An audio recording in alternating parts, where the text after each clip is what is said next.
ರಾಮನಗರ ಜಿಲ್ಲೆ ಬಿಡದಿ ರೈಲ್ವೆ ನಿಲ್ದಾಣಕ್ಕೆ ಬಾಂಬ್ ಬೆದರಿಕೆ ಬಂದಿದೆ. ಬಿಡದಿ ರೈಲ್ವೆ ಸ್ಟೇಷನ್ ಸ್ಫೋಟ ಮಾಡೋದಾಗಿ ಕಿಡಿಗೇಡಿಗಳಿಂದ ಬೆದರಿಕೆ ಬಂದಿದೆ.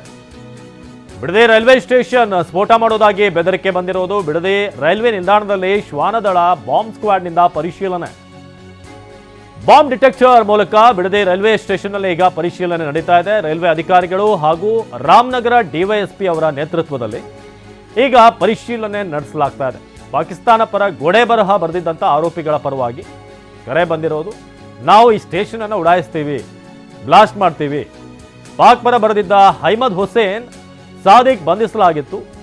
ಈ ಹಿನ್ನೆಲೆ ಬಿಡದಿ ರೈಲ್ವೆ ಸ್ಟೇಷನ್ ಸ್ಫೋಟ ಮಾಡೋದಾಗಿ ಬೆದರಿಕೆ ಕರೆ ಬಂದಿದೆ.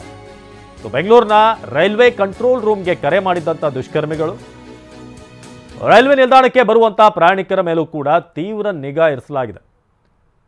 ಇದು ರೈಲ್ವೆ ನಿಲ್ದಾಣಕ್ಕೆ ಬಾಂಬ್ ಥ್ರೆಟ್. ಇದು ಅಧಿಕಾರಿಗಳಿಂದ ಈಗ ಪರಿಶೀಲನೆ ನಡೀತಿದೆ.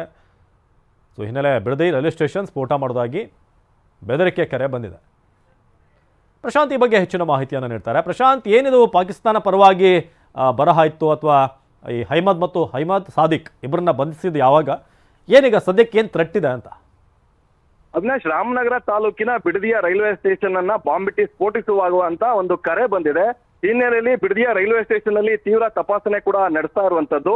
ನಿನ್ನೆ ಸಂಜೆ ವೇಳೆಗೆ ಬೆಂಗಳೂರಿನ ರೈಲ್ವೆ ಕಂಟ್ರೋಲ್ ರೂಮ್ಗೆ ಈ ಒಂದು ಕರೆ ಬಂದಿರುವುದು. ಅನಾಮಿಕ ವ್ಯಕ್ತಿ ಕೂಡ ಕರೆ ಮಾಡ್ಯಾನೆ. ಆರಂಭದಲ್ಲಿ ಅಂದ್ರೆ ಕಳೆದ ಕೆಲ ದಿನಗಳ ಹಿಂದೆ ಒಂದು ಬಿಡದಿಯ ಇಂಡಸ್ಟ್ರಿಯಲ್ ಏರಿಯಾದಲ್ಲಿರುವಂತಹ ಒಂದು ಪ್ರತಿಷ್ಠಿತ ಕಂಪನಿಯಲ್ಲಿ ಒಂದು ಆಕ್ಷೇಪಾರ್ಹ ಒಂದು ಗೋಡೆ ಬರಹ ಬರೆಯಲಾಗಿತ್ತು. ಜೊತೆಗೆ ಪಾಕಿಸ್ತಾನ ಪರವಾಗಿ ಕೂಡ ಒಂದು ಗೋಡೆ ಬರಹ ಬರೆಯಲಾಗಿತ್ತು. ಈ ಪ್ರಕರಣಕ್ಕೆ ಸಂಬಂಧಪಟ್ಟಂತೆ ಬಿಡದಿ ಪೊಲೀಸ್ ಠಾಣೆ ಪೊಲೀಸರು ಅಹ್ಮದ್ ಹುಸೇನ್ ಮತ್ತು ಸಾದಿಕ್ ಅಂತ ಉತ್ತರ ಕರ್ನಾಟಕ ಮೂಲದ ಇಬ್ಬರನ್ನು ಕೂಡ ಬಂಧಿಸಿ ಜೈಲಿಗೆ ಹತ್ತಿದ್ದಾರೆ. ಇವರ ಪರವಾಗಿ ಈತ ಕರೆಯನ್ನ ಮಾಡಿದ್ರು. ಅವರು ಆರೋಪಿಗಳೇನಿದೆ ಅವ್ರು ಯಾವುದೇ ರೀತಿ ಈ ಪ್ರಕರಣದಲ್ಲಿ ಭಾಗಿಯಾಗಿಲ್ಲ, ಅವ್ರು ನಿರಪರಾಧಿಗಳು, ಅವ್ರ ಪ್ರಕರಣದಲ್ಲಿ ಏನು ಭಾಗಿಯಾಗಿಲ್ಲ. ಈ ಹಿನ್ನೆಲೆಯಲ್ಲಿ ನಾವು ರೈಲ್ವೆ ಸ್ಟೇಷನ್ ನ ಸ್ಫೋಟಿಸ್ತೀವಿ ಅಂತ ಹೇಳಿ ಈ ಒಂದು ಕರೆಯನ್ನ ಮಾಡಿರುವಂತ. ಈ ನಿಟ್ಟಿನಲ್ಲಿ ಈಗ ರಾಮನಗರ ಪೊಲೀಸರು ಜೊತೆಗೆ ರೈಲ್ವೆ ಪೊಲೀಸರು ಕೂಡ ತೀವ್ರ ತಪಾಸಣೆಯನ್ನ ಮಾಡಿರುವಂತದ್ದು.